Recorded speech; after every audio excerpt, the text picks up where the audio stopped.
What's important here is that we understand our motivations.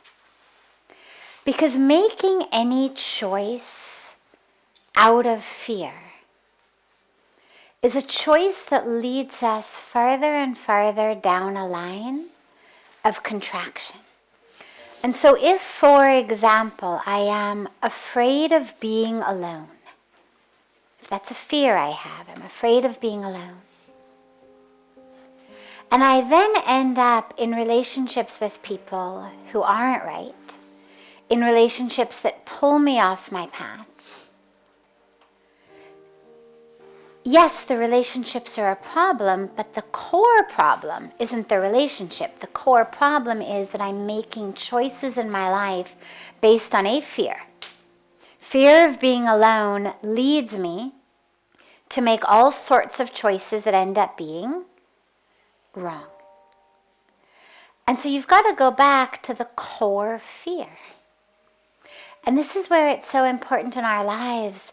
And I'm always such a big advocate for introspection and insight to really know, why am I doing things? Because in the vast majority of cases in our lives, the vast majority of the decisions we make, the university I'm going to go to, the job I'm going to have, the person I'm going to marry, the city I'm going to live in most cases, you could pretty much create a really good situation in any of the options. And in most cases, you could create a really bad situation in any of the options. So young people are frequently struggling with, I've got 3-4 universities to choose from. I don't know. This one has got this one has got that.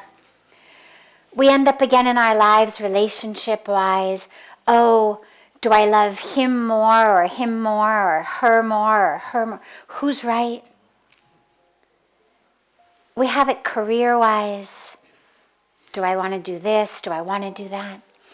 And in all of those cases, there really isn't a right or a wrong. But we drive ourselves absolutely batty trying to make those sorts of decisions. Whereas what's much more important than where I go to university or what job I have or who I marry is, what is it that is actually propelling my decisions? What is guiding me toward making those decisions? Is it fear? Is it impulse? Is it programming? Because some of it's cultural. My mom, for example, after she graduated from her master's degree program, wanted to go to the Peace Corps. She really wanted to go to the Peace Corps. But her dad, this was 1950s New York, her dad convinced her that if she took 2 years off and went to the Peace Corps, all the good men would be gone. And that she would have no chance of getting married if she took those 2 years off and went to the Peace Corps, because every good eligible man would have already been scooped up and she'd end up unmarried. So she stayed back. But there's all these reasons that we make the decisions we do. And it's not, again, about whether the decision itself is right or wrong, because there's no objective determinant of that. It's all about how we either expand and blossom, grow and wake up, or contract and stay asleep in those decisions. But it's very important for us to know how we're making the decisions. That's what makes it right or wrong. So making a decision out of fear is not the right way to make a decision. Even if, at the end of the day, it turns out it was a good choice.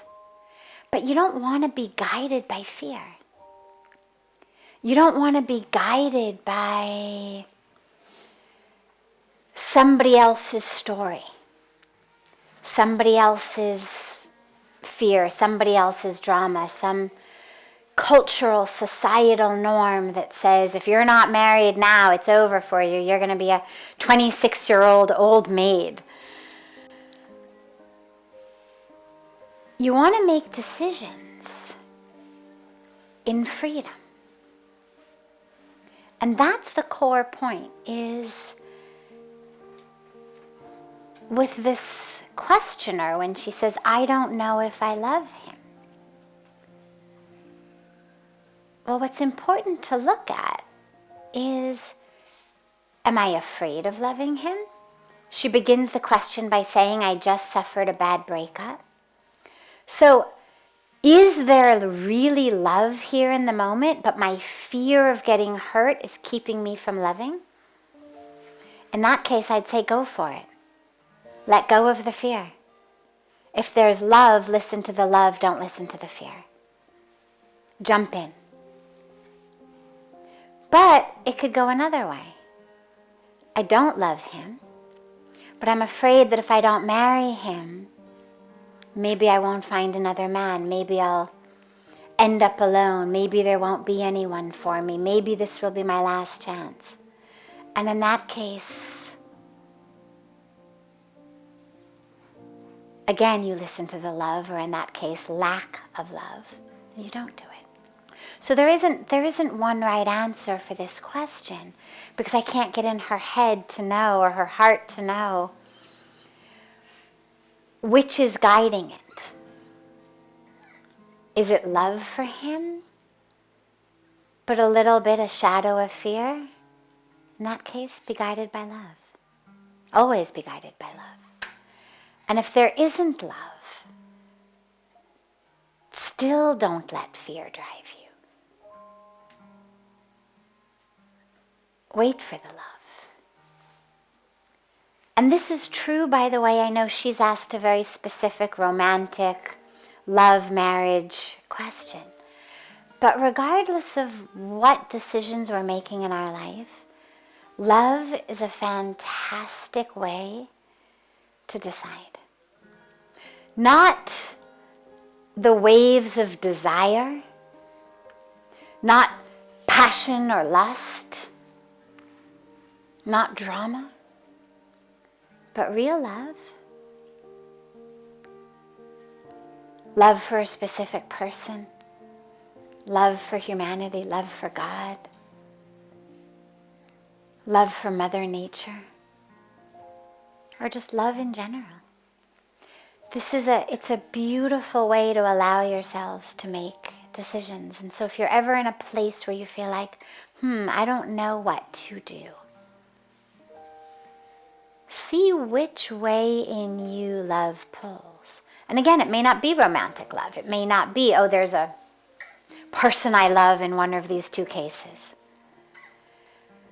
But the heart that we have is so magnificent that it's able to love and to experience love, not just for people we're romantically involved with, but it's able to experience love in so many different cases, in so many different situations, for so many different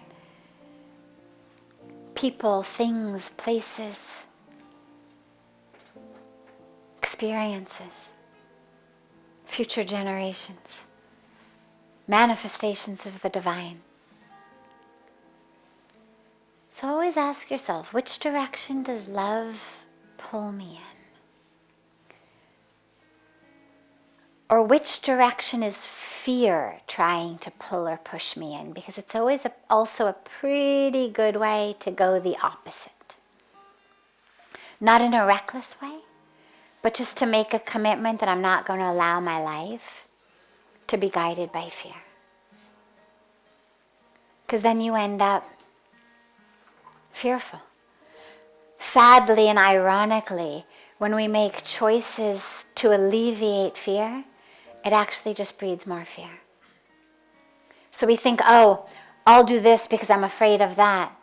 But then after doing it, some other fear arises. And then we just keep making decisions out of fear. And our life becomes just outrunning our fears, which you can't actually do because they're sitting right inside your skull.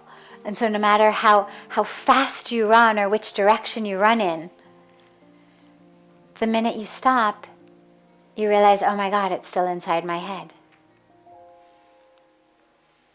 And so make that commitment. It's a beautiful time. I always love any holiday, any occasion, any opportunity to have an auspicious time to make a change. And making a commitment to move through our lives with love instead of fear is a beautiful commitment. And it may, by the way, it may be love for yourself. It's not always love for something outside, but love for your capital S self, love for your highest, truest self.